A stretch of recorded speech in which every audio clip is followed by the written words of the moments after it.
Hello viewers, সবাইকে brothers ডাক farm এর পক্ষ থেকে আন্তরিক প্রীতি ও ভালোবাসা জানিয়ে আর একটা ভিডিও শুরু করছি। তো দেখেন, সকাল সকাল হাঁস খামারে আসলাম।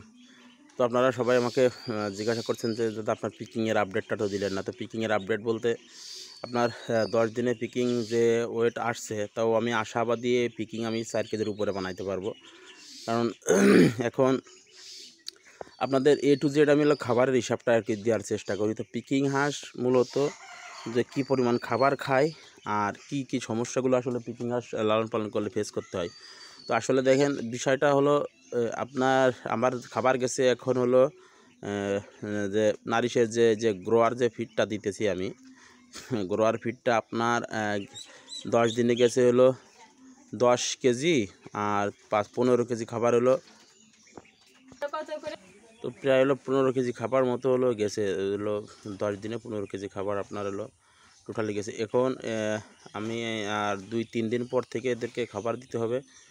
যে স্টার্টার গেছে, এখন গ্রোয়ারের যে ফিডটা আছে একবার সেই ফিডটা হলো দিবে খাওয়াবো, আসলে সেই সিদ্ধান্ত আর কি নিয়েছি।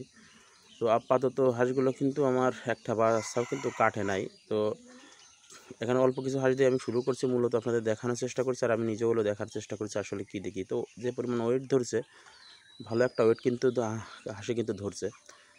তো আমার সঙ্গে আরেকজন কিন্তু এই হাঁস উঠাইছিল, তার কিন্তু প্রায় 21টা মতো হলো মারা গেছে। তো মূলত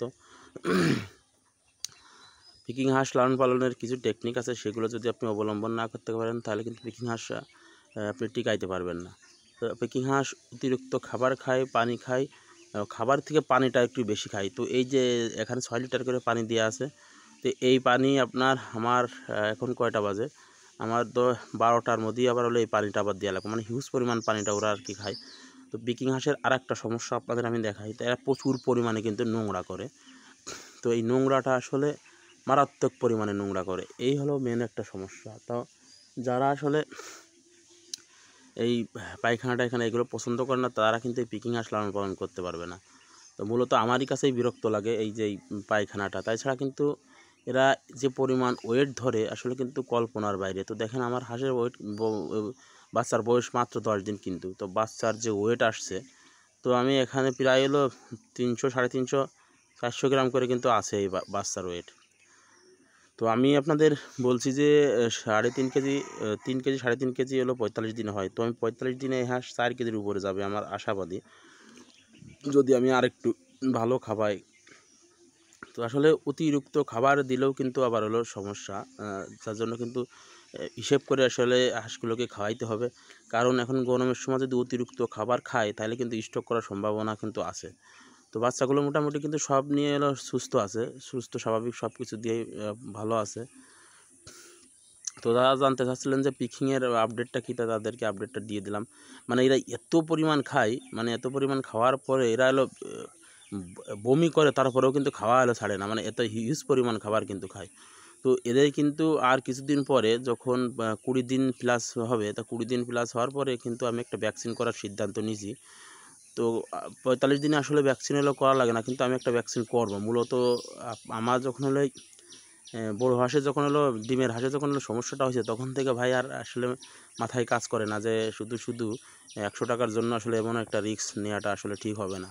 যার জন্য আমি ভ্যাকসিনগুলো কিন্তু করব, মানে একটা ভ্যাকসিন করলে আপাতত হলো কোনো সমস্যা হবে না। তো যেহেতু 10 দিন আর হলো 1 মাস মতো হলো যাবে, 1 মাসের ভিতরে হাঁস হলো বিক্রির উপযোগ্য আর কি হয়ে যাবে। তো কুরবানির ঈদ যেহেতু আজকে হয়ে যাচ্ছে, তো আশা করি 1 মাসের ভিতরে হাঁসগুলো বিক্রি করতে আমার যাতে কোনো সমস্যা না হয়। তো আমি কিভাবে বিক্রি করি আর আমি কি বলি আপনাদের, অবশ্যই আপনাদের দেখানোর হলো চেষ্টা করব। যে আমি টার্গেট নিয়েছি 300 টাকা করে বিক্রি করার একটা টার্গেট নিয়েছি। তো আশা করি বিক্রি করতে পারবো আমি যদি, কারণ এইগুলো আমার এই যে গ্রামে আর হলো আমার লোকালে কিন্তু বিক্রি হয়ে যাবে, এই জন্য কিন্তু আমি অল্প করে শুরু করেছি। কেননা অল্প করে শুরু করলে বেশি লাভ। কিন্তু যদি আমি এখানে 200-500তে শুরু করতাম, তাহলে এই হাঁস আমি হয়তো বা লোকালে 50-100টা বিক্রি করতে পারতাম, এর বেশি কিন্তু বিক্রি করতে পারতাম না। তো তখনই তো সমস্যাটা আসলে মূলত হতো। তো আসলে এই হাঁস লালন পালন করা কিন্তু খুবই সহজ, কিন্তু খাবার দিতে হবে, পানি দিতে হবে, ওদের মতো ওরা খাবে, ওরা হবে। আর এই হাঁস পালন করতে আপনার অবশ্যই মাছা সিস্টেম করে করতে হবে, তাহলে আপাতত একটু আপনি শান্তিতে থাকতে পারবেন। যদি মাছা সিস্টেম বাদে যদি আপনি করেন তাহলে কিন্তু আপনার শান্তি শেষ। কেননা এরা যে পরিমাণ পায়খানা করে তো আসলে একটা বিরক্তকর, আমার নিজের কাছেই বিরক্ত লাগে, আর আপনাদের কি বলবো। তবে এই হাঁস একটা লাভজনক কিন্তু। তো আমি আপনাদের দেখানোর চেষ্টা করব যে আসলে আমার কত কেজি খাবার টোটালে ওরা খায়। আপনাদের হাঁস হিসেবে ভাগ করে আমি দেখাবো কতটুকু করে খাবার ওরা খাইছে, আর ওয়েট কতটুকু আসছে, আর আমি বিক্রি করছি কতটা, আর লাভ হয়েছে কতটা, তখন আপনারা বুঝতে পারবেন। তো পিকিং মূলত আমাদের বাংলাদেশে এখন ভালো পরিসরে কিন্তু বিস্তার লাভ করছে। তো আমি আশা করি কিছুদিনের ভিতর কিন্তু এই পিকিং ভালো পরিমাণে কিন্তু মাংসের জন্য কিন্তু বাংলাদেশের সাপোর্টটা দিবে। কারণ একটা পোলট্রি আপনার ফার্মের যে মুরগি, ওটা আপনার কিনে খাইতে হয় প্রায় 200-220 টাকা, 250 টাকা পর্যন্ত হলেও ওঠে মাঝে মাঝে। তো হিউজ পরিমাণ কিন্তু একটা বিস্তার লাভ করেছে এই পোলট্রি, মানে হিউজ পরিমাণ খায় মানুষ। তো যেহেতু এটা হাঁস মানে একটা অন্যরকম একটা চাহিদা সবার ভিতরে কিন্তু কাজ করে।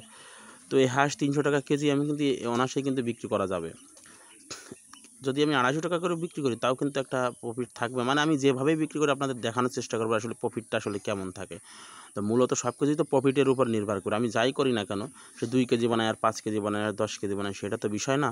বিষয় হলো আমি কত টাকা এখানে প্রফিট করলাম, মানে এই অল্প কিছু হাঁস থেকে আমি কত টাকা প্রফিট করলাম, এই হলো মেন আর কি বিষয়টা। তো সবাই আমার জন্য দোয়া করবেন আর আমাকে সাপোর্ট দিবেন, যাতে এখান থেকে হয়তোবা ভালো কিছু করার সম্ভাবনা আছে। যদি দেখি যে ভালো এই অল্প করতে করতে যদি ভালো লাইন হয় যে বাইরে দেওয়া যাচ্ছে কিংবা এর একটা ভালো পরিমাণ চাহিদা আসছে, তাহলে কিন্তু বড়সড় করা সম্পূর্ণ ব্যাপার না। তো আরেকটা বিষয়, এর যে বিষ্ঠাটা আসলে হয়, এই বিষ্ঠাটা কিন্তু আমি নষ্ট করি না। এই বিষ্ঠাটা আমার যেখানে এলো আপনার পাঙাশ মাছ আর মাগুর মাছ দিয়ে আছে না, ওখানে দিলে ওরা কিন্তু হিউজ পরিমাণ খাবারটা পায়। তো আমার এক কাজে হলো 2 কাজ আর কি হয়। তো আমি যেখানেই যাই করি না কেন, আমি সবসময়ের জন্য চিন্তা করি যে এক কাজ থেকে, একটা জিনিস থেকে যদি ডবল কিছু লাভ করা যায় তো সেই জিনিসটা করার আমি চেষ্টা করি। তো এখানে যদি আমি আর সাপোজ যদি আমি বলি 10,000 টাকা লাভ হয়, তো এই যে ফিডটা এদের খাওয়াচ্ছে, এই ফিডটাই তো আমার 20টা হয়ে আর কি নিচেই যাচ্ছে। সেই মাছটা যদি আমার পাঙাশে খায়, তো ওখানেও থেকেও যদি আমি 10,000 আসে, তাহলে আমার 20,000 করে আসবে। সে আমি আর কি ধরে বললাম। তো এখানে যদি আমার 50,000 টাকার ফিড লাগে, তো মাছের জন্য আমার 50,000 টাকার ফিড লাগতেছে না। যদি এখানে 10,000 টাকার ফিড লাগে, তাহলে মাছের জন্য 10,000 টাকার ফিড লাগতেছে না। তো বিষয়টা আসলে এইভাবে যে আমি আসলে একটা জিনিস দিয়ে তিনটা জিনিস, 2-3টা জিনিস, যেটা আর কি একটা দিয়ে আর একটা লাভবান হওয়া যায়, সেই সব বিষয় নিয়ে হলো চিন্তাভাবনা করি। তো টোটালি সব কিছু মিলে পিকিংয়ের আপডেটটা হলো এই। তো আজকে 10 দিন বয়স, পিকিং কিন্তু ভালো মানের কিন্তু ওয়েট কিন্তু ধরছে। তো আমি আশাবাদী এই হাঁস অবশ্যই, আমি আজকে বলে দিলাম আপনাদের যারা ভিডিওটা দেখবেন, তো এই হাঁস সব 4 কেজির উপরে যাবে ওয়েট, আমি এখনই বলে দিতে পারি। কারণ বাচ্চার যে গ্রোথ, তো সব কিছু মিলে কিন্তু অনেক ভালো আর কি। তো যাই হোক, আর একটা কথা আপনাদের সবার আসলে বলা হয়নি, তো ঈদ মুবারক। তো আমি হঠাৎ আমার খেয়াল ছিল না। তো সবাই আশা করি ঈদের আনন্দ উপভোগ করবেন সবাইকে নিয়ে। আর অবশ্যই আমার পাশে থাকবেন, যদি সময় পান অবশ্যই ভিডিওটা দেখবেন।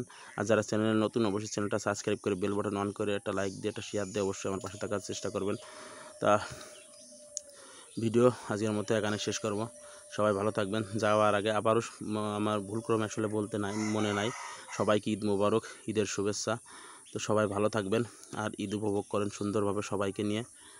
ভিডিও আজকের মতো এখানে শেষ করছি। সবাই ভালো থাকবেন।